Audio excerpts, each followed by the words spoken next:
اس غیر آئینی غیر قانونی جبر کی ریاست کی اندھی طاقت نے ریاست کو اپنے شکنجے میں جکڑ رکھا ہے.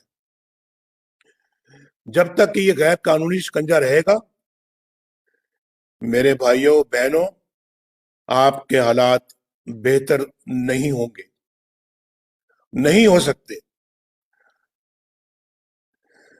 سندھ وفاق کی ایک اہم اکائی ہے, ایک خود مختار صوبہ ہے, وہاں ایک منتخب حکومت ہے, ایک منتخب وزیر اعلیٰ ہے, وہاں ایک آئینی اتھارٹی ہے, لیکن اس کارروائی کی خبر کسی کو نہیں کہ رات کو کس نے آئی جی پولیس کو اغوا کیا, کس نے ایڈیشنل آئی جی کو اغوا کیا. پولیس کے سربراہ اور اعلیٰ افسروں کو اٹھا کر لے جانے کی اتھارٹی کس کے پاس تھی؟ سیکٹر کمانڈر کون ہے؟ وہ کس کی طاقت سے ایف آئی آر کٹواتا ہے؟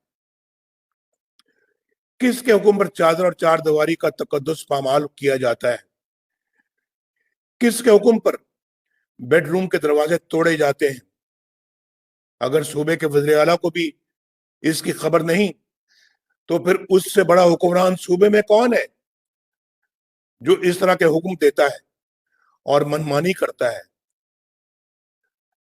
میرے دوستو, پی ڈی ایم اسی غیر آئینی حکمرانی کے خلاف اٹھی ہے, ریاست کے اوپر ریاست کی اس بیماری کے خلاف اٹھی ہے جس نے پاکستان کو اندر اور باہر سے کھوکھلا کر کے رکھ دیا ہے. یہ تحریک کسی ادارے کے خلاف نہیں بلکہ پاک فوج کے مقدس ادارے کی طاقت کو اپنے مفادات کے لیے استعمال کرنے والے کرداروں کے خلاف ہے. نیچے سے اوپر تک فوج کے بہادر فرزندوں کو ان کرداروں کے مقاصد کا کچھ پتہ ہی نہیں ہوتا, کچھ علم ہی نہیں ہوتا. وہ تو اپنے ڈسپلن میں بندے رہتے ہیں, وہ تو ملک و قوم کی حفاظت کی لگن میں دن رات ایک کرتے ہیں, لیکن ان سے معصومیت میں انجانے میں ایسے کام لیے جاتے ہیں جس کا نتیجہ قوم کو بڑے نقصانات کی شکل میں بھگتنا پڑتا ہے.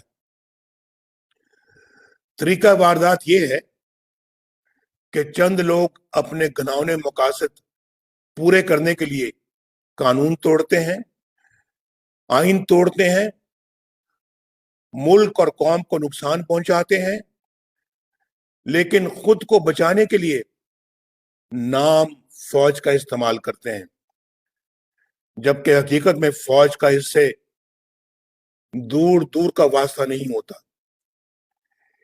اس کے باوجود بدنامی کس کی ہوتی ہے؟ ادارے کی ہوتی ہے. اس لیے میں نام لے کر ایسے کرداروں کو بے نقاب کرتا ہوں تاکہ ان کی سیاہ کاریوں کا دھبا میرے ملک کے اداروں پر نہ لگے, میری فوج کی وردی پر نہ لگے. ہماری تاریخ کے بہت سے المیوں میں چند کردار ہی تھے جو اپنے مقاصد اور ذاتی مفاد کے لیے فوج کی بدنامی کا باعث بنے. کارگل میں ہمارے سینکڑوں جاں بازوں کو شہید کروانے اور دنیا بھر میں پاکستان کو رسوا کرنے کا فیصلہ فوج کا نہیں تھا, چند مفاد پرست جرنیلوں کا تھا. ان لوگوں نے صرف فوج کے ادارے کو نہیں بلکہ ملک و قوم کو ایک ایسی جگہ جنگ میں جھونک دیا کوئی فائدہ حاصل ہو ہی نہیں سکتا تھا. وہ لمحہ میرے لیے انتہائی تکلیف دہ تھا جب مجھے یہ پتا چلا کہ ہمارے بہادر سپاہی یہ دہائی دیتے رہے کہ ان دور افتادہ چوٹیوں پر خوراک نہیں لیکن اسلحہ تو بھجوائیں. وہ فوجی جنہیں اس جنگ کے پیچھے اصل عزائم کا پتہ ہی نہیں تھا، جنہیں ملک و قوم کی سربلندی کے نام پر محاذ پر بھیجا گیا تھا، جانوں کے نذرانے دیتے رہے، لیکن ملک و قوم کو کیا حاصل ہوا؟ کارگل آپریشن کے پیچھے وہی کردار تھے جنہوں نے اپنے ان گھناؤنے جرائم پر پردہ ڈالنے اور سزاؤں سے بچنے کے لیے 12 اکتوبر 1999 کو بغاوت کی اور مارشل لاء نافذ کیا۔ یہ پرویز مشرف اور اس کے چند ساتھی تھے جنہوں نے فوج کے ادارے کو اپنے مذموم مقاصد کے لیے استعمال کیا، بلکہ بدنام کیا۔ ہاں، میں ان لوگوں کو بری ذمہ قرار نہیں دوں گا جنہوں نے خلاف قانون آرڈرز کی تعمیل کی، جنہوں نے وزیر اعظم ہاؤس کے جنگلے پلانگے، جنہوں نے منتخب وزیر اعظم کو گرفتار کر کے ایک ناجائز فوجی حکومت کی راہ ہموار کی، غیر قانونی حکم کی تعمیل کر کے وہ بھی اتنے ہی بڑے مجرم ثابت ہوئے جتنا کہ حکم دینے والے۔ میرے بھائیوں اور بہنوں، انہی لوگوں نے محب وطن اکبر بگٹی کو شہید کیا۔ انہی لوگوں کو محترمہ بینظیر بھٹو نے اپنی شہادت سے قبل لکھے گئے خط میں اپنی موت کا ذمہ دار ٹھہرایا۔ انہی لوگوں نے بلوچستان اور سندھ میں ہمارے فضائی اڈے غیروں کے ہاتھوں میں گروی رکھے، آپ جانتے ہیں، جہاں سے ڈرون اڑتے تھے۔ انہی لوگوں نے 12 مئی کراچی اور لال مسجد اسلام آباد جیسے قتل عام کروائے۔ ہمارے غیرت مند بلوچ بھائیوں اور بہنوں کی محرومیوں کے ذمہ دار بھی یہی لوگ ہیں۔ ان واقعات سے جہاں آپ نے دکھ اور پریشانیاں اٹھائیں، وہاں مٹھی بھر لوگوں نے بے شمار فائدے اٹھائے۔ پرویز مشرف کے ذاتی اکاؤنٹوں میں اربوں روپیہ کیش پڑا ہوا ہے، اس کے ثبوت بھی موجود ہیں، لیکن نیب یا عمران خان کسی میں جرت نہیں کہ کوئی کارروائی عمل میں لائی جا سکے۔ اسی طرح ہماری منتخب حکومت کے خلاف سازشوں کا جال بننے کے لیے دھرنے کروائے، انتخابات میں دھاندلی کروائی اور ایک نااہل شخص کو ملک پر مسلط کرنے کا فیصلہ بھی فوج کے ادارے کا نہیں تھا۔ یہ فیصلہ فوج کا نہیں تھا، بلکہ چند کرداروں کا تھا۔ اس لیے تو میں ان کرداروں کا نام لیتا ہوں تاکہ تباہی و بربادی کے الزام کے چھینٹے میری فوج کے جوانوں اور افسروں کی وردی پر نہ پڑے۔ آج تمام سوالوں کے جواب فوج کو نہیں، جنرل قمر جاوید باجوہ کو دینے ہیں، جنرل فیض حمید کو دینے ہیں۔ جنرل باجوہ صاحب، آپ کو 2018 الیکشن میں پاکستان کی تاریخ کی سب سے بڑی دھاندلی اور عوام کے مینڈیٹ کی چوری کا حساب دینا ہے۔ جنرل باجوہ صاحب، آپ کو ارکان پارلیمنٹ کی ہارس ٹریڈنگ کا حساب دینا ہے، اور جنرل باجوہ صاحب، آپ کو آئین اور قانون کی دھجیاں بکھیرتے ہوئے عمران نیازی کو عوامی مینڈیٹ کے خلاف وزیر اعظم بنانے کا حساب دینا ہے۔ آپ کو اس حکومت کی تمام ناکامیوں کا حساب دینا ہے، اور آپ کو اس قوم کو مہنگائی، غربت اور فاقہ کشی کی طرف دھکیلنے کا بھی حساب دینا ہے۔ جنرل فیض صاحب، آپ کو جواب دینا ہے کہ آپ نے کیوں ایک حاضر سروس جج کے گھر جا کر ان پر آئین اور قانون کے خلاف فیصلہ کرنے کے لیے دباؤ ڈالا۔ کیوں آپ نے انہیں وقت سے پہلے ہی اسلام آباد ہائی کورٹ کا چیف جسٹس بنوا دینے کی پیشکش کی؟ کیوں آپ نے نواز شریف اور اس کی بیٹی مریم نواز کو الیکشن ہو جانے تک جیل میں رکھنے کی درخواست کی؟ وہ کون سی 2 سال کی آپ کی محنت تھی جو نواز شریف کو رہا کرنے کی صورت میں ضائع ہو جانے کا اندیشہ تھا؟ بتائیے، آپ نے کہا تھا کہ ہماری 2 سال کی محنت ضائع ہو جائے گی اگر آپ نے نواز شریف کو اور مریم نواز کو رہا کیا۔ آپ نے تو آئین کی پاسداری کرنے کا حلف اٹھایا تھا، کیوں آپ نے اپنے حلف کی خلاف ورزی کی؟ کیوں ڈیفائی کیا آپ نے اپنے حلف کو؟ آپ نے تو سیاست میں دخل نہ دینے کا حلف اٹھایا تھا، کیوں آپ نے اپنے حلف کی خلاف ورزی کی؟ کیا فیض آباد دھرنا کیس آپ کے خلاف چارج شیٹ نہیں؟ کیا سپریم کورٹ نے آپ کے خلاف کارروائی کا حکم نہیں دیا؟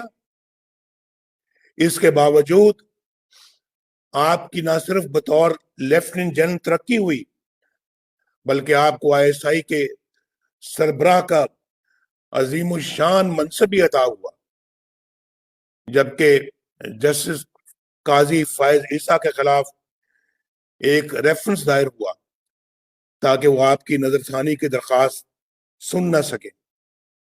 واہ واہ، کیا کیا آپ نے جنرل فیض! یہ آپ کے حلف توڑنے کی صرف ایک مثال ہے، ایک۔ آپ پچھلے کئی سالوں سے بے دھڑک سیاست میں مداخلت کیے چلے جا رہے ہیں۔ آپ نے اپنے حلف کے ساتھ بے وفائی کی ہے۔ اگر یہی وقت آپ نے پیشہ ورانہ دفاعی امور پر صرف کیا ہوتا تو ہمارے کشمیری بہن بھائی کبھی ان مصائب سے دوچار نہ ہوتے جن سے وہ آج دوچار ہیں۔ عمران خان صاحب، آپ تو سیاست کے میدان میں نابالغ ہو۔ بار بار کہتا ہوں میں کہ ہمارا آپ کے ساتھ مقابلہ ہے ہی نہیں۔ ہمارا مقابلہ آپ کے لانے والوں کے ساتھ ہے، آپ کے ساتھ نہیں ہے۔ ہمارا مقابلہ ریاست چلانے والوں کے ساتھ ہے۔ لیکن یہ مت سوچنا کہ تم بچ جاؤ گے۔ ثاقب نثار کا NRO نہ تمہیں بچا سکے گا اور نہ علیمہ خان کو۔ تم جس کے پیچھے چاہے چھپو، فورن فنڈنگ کیس میں تمہاری بدعنوانی نہ صرف کھل کے رہے گی بلکہ تمہیں جیل بھیجے گی۔ تمہیں چینی، آٹے اور ادویات کی قیمتوں میں اضافے سے عوام کو پہنچنے والے نقصان کے ایک ایک روپے کا حساب دینا ہوگا۔ تمہیں زمان پارک میں کروڑوں روپے کی نئی تعمیر کی لاگت کا حساب دینا ہوگا۔ تمہیں بنی گالا کی منی ٹریل دینی ہوگی۔ دوسروں پر کیچڑ اچھالنا تمہیں احتساب سے نہیں بچا سکے گا عمران خان۔ یہ ٹی وی پر بڑکے مارنا اور دھمکیاں دینا تمہیں نہیں بچا سکے گا۔ تم اور تمہارے ہر کرپٹ ساتھی کو حساب دینا پڑے گا۔ بلوچستان کے بہنوں اور بھائیوں، میں آج 3 پیغامات دینا چاہوں گا۔ پہلا، فوج کے جوانوں اور افسروں کے نام۔ یہ آپ کا اپنا ملک ہے میرے فوجی بھائیوں، جس کے لیے آپ جان دینے سے بھی دریغ نہیں کرتے۔ آپ نے جہاں اس کی حفاظت کا حلف اٹھایا ہے وہاں اتنا ہی اہم اس کے آئین کی تابعداری کا حلف ہے۔ جہاں آئین شکنی اور قانون شکنی شروع ہو جاتی ہے وہاں ظلم کا دور شروع ہو جاتا ہے۔ جب آپ کسی فرد واحد یا مفاد پرست ٹولے کے لیے آئین توڑنے کے مرتکب ہوتے ہیں، وہاں آپ خود اپنی قوم کو، اپنے ملک اور اپنے لوگوں کو آئین شکنوں کے رحم و کرم پر چھوڑ رہے ہوتے ہیں۔ اپنے حلف کی پاسداری کیجیے، خود کو متنازع ہونے سے بچائیے۔ دوسرا میرا پیغام میرے پاکستان کے سول سروس کے نام ہے۔ زمانہ بدل رہا ہے، کسی کے لیے قانون یا آئین توڑ کر بچ نکلنا مشکل سے مشکل تر ہوتا چلا جا رہا ہے۔ آپ نے دیکھا کہ سندھ پولیس کے افسران نے چند لوگوں کے غیر قانونی رویوں پر احتجاج کر کے نہ صرف ان کے عزائم پورے نہیں ہونے دیے بلکہ اپنے لیے عزت بھی کمائی۔ سندھ کے پولیس افسر صاحبان، میں آپ کو سلوٹ کرتا ہوں۔ آپ کو بلا خوف اپنی ذمہ داریاں قانون کے مطابق ادا کرنی چاہیے۔ میں سب سول سرونٹس کو یہ میں گزارش کر رہا ہوں، اور کسی دباؤ میں آئے بغیر سر انجام دینی چاہیے۔ اور تیسرا پیغام میرا عوام کے نام ہے۔ میرے پاکستان کے بہنوں اور بھائیوں، پاکستانی فوج آپ کی اپنی فوج ہے۔ ان کو عزت دیجیے، انہیں محبت دیجیے، لیکن جب معاملہ آئین کی بالادستی کا ہو، جب آئین کی بالادستی کا معاملہ آ جائے، جب معاملہ قانون کی حکمرانی کا آ جائے، تو پھر وہاں کوئی سمجھوتا نہ کیجیے۔